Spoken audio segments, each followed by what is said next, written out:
Hello दोस्तों, PS class में आपका स्वागत है। आज अपन राजस्थान जीके के टॉप मोस्ट क्वेश्चन और साथ में साइंस के क्वेश्चन लेके फिर से हाजिर हो गए हैं। अगर आपने पहले वाले वीडियोस नहीं देखे हैं तो वो भी जाके जरूर देखना। सारे इंपॉर्टेंट क्वेश्चन और बार बार जैसे एग्जाम्स में पूछे जाते हैं वैसे क्वेश्चन अपन करने का प्रयास करें। तो आज की क्लास शुरू करते हैं। दादू पंथ में नागा शाखा के प्रवर्तक थे। वेरी वेरी इंपॉर्टेंट लगा लीजिए। दादू पंथ की बहुत सारी शाखाएं थी, उसमें से नागा शाखाओं के प्रवर्तक कौन थे? रजब जी महाराज, गरीबदास जी, मलकूदास जी या सुंदरदास जी। तो इसका सही आंसर क्या होगा? इसका सही आंसर होगा सुंदरदास जी। सुंदरदास जी दादू पंथ की नागा शाखा के प्रवर्तक थे। अब अपन देखेंगे कि नागा शाखा में कितनी दादू पंथ में कितनी शाखाएं थी। दादू पंथ में 6 शाखाएं थी। कितनी शाखाएं थी? 6 शाखाएं थी। एक तो हो गई, आपको पता चल चुका है, नागा शाखा। एक हो गई खालसा, एक शाखा थी खालसा शाखा। एक शाखा थी नागा शाखा। एक शाखा हो गई उत्तरादे, उत्तरादे शाखा। एक शाखा थी विरक्त शाखा, विरक्त शाखा। एक शाखा थी निहंग शाखा, निहंग शाखा। एक शाखा थी खाकी, एक शाखा थी खाकी। तो ये 6 शाखाएं थी। खालसा शाखा, उत्तरादे, निहंग, विरक्त, खाकी और नागा शाखा। तो ये दादू पंथ की 6 शाखाएं थी, जिसमें से नागा शाखा के प्रवक्ता कौन थे? तो आपको ध्यान रखिए, सुंदरदास जी महाराज थे। नेक्स्ट क्वेश्चन अपन देखते हैं। चरणदासी संप्रदाय की प्रधान पीठ कहाँ है? वेरी वेरी इंपॉर्टेंट लगा लीजिए। चरणदास जी संप्रदाय की प्रधान पीठ कहाँ है? अलवर, दिल्ली, जयपुर या भरतपुर। तो इसका सही होगा दिल्ली में। इनकी मुख्य शाखा कहाँ पे है? तो आपको ध्यान में होना चाहिए, जो प्रधान पीठ है वो इनकी मुख्य पीठ कहाँ पे है? तो आपको ध्यान में होना चाहिए दिल्ली में। अब एक्स्ट्रा फैक्ट देखते हैं। चरणदासी संप्रदाय में चरणदास जी के द्वारा, यह संप्रदाय किसके द्वारा शुरू किया गया? तो आपको ध्यान में होना चाहिए चरणदास जी के द्वारा शुरू किया गया। चरणदास जी के द्वारा शुरू किया गया। इनका जन्म कहाँ हुआ था? तो आपको ध्यान में चाहिए अलवर में। चरणदास जी का जन्म कहाँ हुआ था? तो ध्यान में होना चाहिए डेहरा, अलवर में इनका जन्म हुआ था। राजस्थान में इनकी प्रमुख पीठ तो अलवर में है, लेकिन पूरे भारत में देखा जाए तो इनकी प्रमुख पीठ दिल्ली में होगी। इनकी पूरे भारत में देखा जाए तो प्रमुख पीठ दिल्ली में होगी, और राजस्थान में इनकी प्रमुख पीठ अलवर में ही है। डेहरा, अलवर में इनकी प्रमुख पीठ है। इनका वास्तविक नाम क्या है? चरणदास जी का वास्तविक नाम भी कई बार पूछा जाता है, तो आपको ध्यान चाहिए रणजीत। इनका वास्तविक नाम था रणजीत। इसके अलावा सर्वाधिक संप्रदाय, मतलब सर्वाधिक नियम कौन से संप्रदाय में है? तो आपको ध्यान में चाहिए चरणदासी संप्रदाय में कितने नियम है? तो आपको ध्यान चाहिए 42 नियम है। कितने नियम है? 42 नियम है। ये भी वेरी वेरी इंपॉर्टेंट है। और इनकी 2 शिष्याओं के बारे में पूछा जाता है। चरणदास जी की 2 शिष्याओं के भी नाम पूछे जाते हैं, तो वो भी ध्यान रखना, दयाबाई और सहजोबाई। दयाबाई और सहजोबाई, सहजोबाई, ये 2 इनकी प्रमुख शिष्याएं थी। ये भी आपको ध्यान में होनी चाहिए। नेक्स्ट क्वेश्चन पर देखते हैं। फूल डोल उत्सव मनाया जाता है। वेरी वेरी इंपॉर्टेंट लगा लीजिएगा। फूल डोल उत्सव कहाँ मनाया जाता है? ब्यावर में, शाहपुरा में, बालोतरा में या सलीमाबाद में। इसका सही आंसर होगा शाहपुरा, भीलवाड़ा। शाहपुरा, भीलवाड़ा में फूल डोल उत्सव मनाया जाता है। और यह राम स्नेही संप्रदाय की मुख्य पीठ भी कहाँ पे है? तो आपको ध्यान चाहिए शाहपुरा, भीलवाड़ा में। राम स्नेही संप्रदाय द्वारा मनाया जाता है। राम स्नेही संप्रदाय द्वारा फूल डोल उत्सव मनाया जाता है।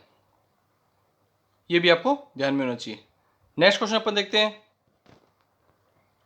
मीराबाई का जन्म स्थल कुड़की वर्तमान में राजस्थान के किस जिले में स्थित है?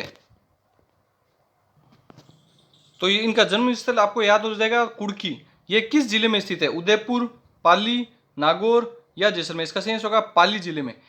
पहले कुड़की कहाँ पे पड़ता था? तो आपको ध्यान चाहिए नागौर में आता था। ये पहले कौन से जिले में आता था? नागौर। बाद में ये कुड़की पाली जिले में शामिल हो चुका है।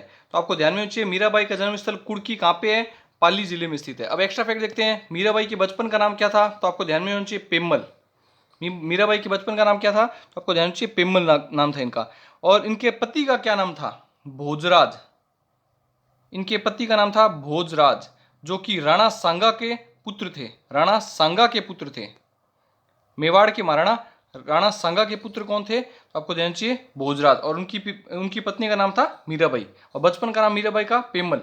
और कुड़की जगह कहाँ पड़ती है? पाली जगह पे पड़ती है। नेक्स्ट क्वेश्चन अपन देखते हैं। प्लेग रक्षक लोक देवता के रूप में प्रसिद्ध है। वेरी वेरी इंपॉर्टेंट लगा लीजिए। प्लेग रोग से रक्षा करने वाले, प्लेग रोग चूहों के द्वारा फैला था। उस समय प्लेग रोग से रक्षक के रूप में किस देवता को जाना जाता था? देवनारायण जी, पाबू जी, गोगा जी या रामदेव जी। तो इसका सही होगा पाबू जी को प्लेग रक्षक रोग देवता के रूप में, और ऊंटों के जो रोग होता था उसके रक्षक के रूप में भी जाना जाता था। तो ऊंटों के देवता के रूप में भी किन्हें जाना जाता है, तो पाबू जी को जाना जाता है। और प्लेग रक्षक देवता के रूप में भी पाबू जी को। राजस्थान में सबसे पहले ऊंटों को लेकर आने का श्रेय भी किसको जाता है, ऊंटों को लाने का श्रेय पाबू जी को ही जाता है।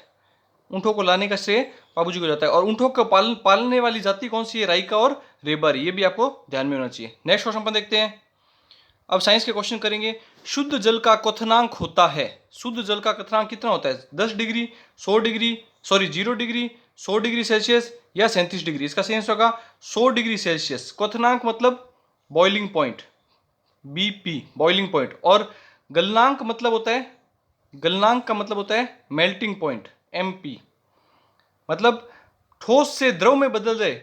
ठोस अवस्था मतलब जैसे बर्फ है वो ठोस अवस्था है, और वह पानी में पूर्ण रूप से बदल जाए तो वो तो होगा उसका क्वथनांक, वो तो उसका होगा गलनांक, सॉरी वो उसका होगा गलनांक। और गलनांक के बाद में वह उबलने लग जाए, बॉयल होना शुरू हो जाए, मतलब उबल के भाप बनने लग जाए, जल भाप बनने लग जाए, वो उसका होगा क्वथनांक, बॉइलिंग पॉइंट। तो 100 डिग्री पर जल भाप बनने लग जाता है तो वो उसका क्या होता है, क्वथनांक होता है। नेक्स्ट क्वेश्चन अपन देखेंगे। धातुओं के प्रमुख गुण होते हैं, वेरी वेरी इंपॉर्टेंट लगा लीजिए, धातुओं में क्या गुण पाए जाते हैं, तन्यता, आघात वर्धनीयता, ताप चालकता, ये उपरोक्त सभी। इसका सही आंसर होगा उपरोक्त सभी। धातुओं के ये सभी गुण है। तन्यता मतलब खींच करके उनको पतले तार के रूप में बनाया जा सकता है। आघात वर्धनीयता मतलब पीटने पर उनमें आवाज आती है, ये भी गुण धातुओं में पाया जाता है। ताप चालकता मतलब धातु को, मतलब एक सिरे को गर्म किया जाए तो दूसरा सिरा अपने आप धीरे धीरे कुछ समय पश्चात में गर्म हो जाएगा। जैसे आप लोहे की सिरे को आगे से गर्म कीजिए, लोहे के सरिये को आगे से गर्म करने पे वो कुछ समय पश्चात में पीछे जहां से आपने पकड़ रखा है लोहे के सरिये को वो भी गर्म हो जाएगा। इस प्रकार पता चलता है कि मतलब धातुएं ताप का भी चालन करती है। तो ये सारी चीजें धातुओं के गुण है, तो उपरोक्त सभी इसका सही आंसर होगा। नेक्स्ट क्वेश्चन पर देखेंगे। गोबर गैस का मुख्य अवयव है ब्यूटेन, मेथेन, प्रोपेन और आइसोप्रोपेन। तो गोबर गैस में कौन सा मतलब रासायनिक पदार्थ या फिर रासायनिक चीज पाई जाती है, तो आपको ध्यान चाहिए मेथेन। इसका सूत्र क्या होता है, रासायनिक सूत्र CH4, मेथेन। गोबर गैस में क्या पाई जाती है, मेथेन गैस पाई जाती है। नेक्स्ट क्वेश्चन पर देखेंगे। भूतल में सर्वाधिक मात्रा में पाई जाने वाली धातु है, मतलब धरती के ऊपर पाई जाने वाली सबसे ज्यादा मात्रा में पाई जाने वाली धातु कौन सी है, लोहा, एल्यूमिनियम, तांबा और क्रोमियम। तो इसका सही आंसर होगा लोहा, सॉरी एल्यूमिनियम। इसका सही आंसर होगा एल्यूमिनियम, जिसको Al से प्रदर्शित करते हैं, एल्यूमिनियम को Al से प्रदर्शित करते हैं। बाकी सारे तत्वों, बाकी जो भी तत्व बताए उनका भी अपन प्रतीक चिन्ह देखते हैं। लोहे को Fe से प्रदर्शित करते हैं, एल्यूमिनियम को बता चुका हूं Al से प्रदर्शित करेंगे, तांबे को Cu से प्रदर्शित करेंगे, कॉपर और क्रोमियम को Cr से प्रदर्शित करेंगे। और इसका सही आंसर होगा सर्वाधिक मात्रा में पाई जाने वाली धातु एल्यूमिनियम होगा। नेक्स्ट और आज का लास्ट क्वेश्चन देखते हैं। कार्बन युक्त पदार्थ है हीरा, ग्रेफाइट, फुलरिन या उपरोक्त सभी। तो इसका सही आंसर होगा उपरोक्त सभी। सभी पदार्थों में कार्बन पाए जा रहे हैं। ये तीनों कार्बन के अपर रूप हैं, अपर रूप है, मतलब तीनों में कार्बन मौजूद है और ये अपर रूप की भांति व्यवहार कर रहे हैं। हीरा सबसे कठोर पदार्थ है, कठोर पदार्थ, कठोर पदार्थ है ये, और इसका अपवर्तनांक सबसे ज्यादा पाया जाता है 2.42। ये भी आप याद रख सकते हैं, हीरे का अपवर्तनांक सबसे ज्यादा पाया जाता है। और हीरा चमकता क्यों है, तो आपको ध्यान होना चाहिए पूर्ण आंतरिक परावर्तन के कारण चमकता है। ये क्वेश्चन, सारे क्वेश्चन आ सकते हैं, ये सारे एक्स्ट्रा फैक्ट आपको अच्छे से याद होने चाहिए। आंतरिक, पूर्ण आंतरिक परावर्तन, पूर्ण आंतरिक परावर्तन के कारण हीरा चमकता हुआ दिखाई देता है। ग्रेफाइट की बात करते हैं तो ग्रेफाइट की संरचना परतीय संरचना होती है, चद्दरनुमा जैसे होती है, एक चद्दर के ऊपर दूसरी चद्दर, दूसरी चद्दर के ऊपर तीसरी चद्दर, तो मतलब परत के रूप में संरचना पाई जाती है। और यह धातु न होते हुए भी विद्युत का चालन करता है, ये भी आपको ध्यान में होना चाहिए।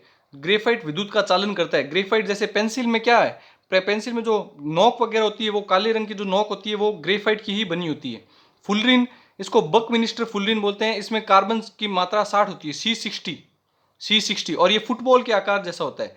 तो ये कार्बन युक्त सारे पदार्थ ये क्या है, कार्बन युक्त है। इसका सही आंसर होगा उपरोक्त सभी। कार्बन युक्त पदार्थ उपरोक्त सभी हैं, और ये सभी कार्बन के अपर रूप भी हैं। ये भी क्वेश्चन बन सकता है कि कार्बन के अपर रूप कौन से हैं, तो आपको ध्यान रखना चाहिए तीनों नाम कार्बन के अपर रूप के हैं।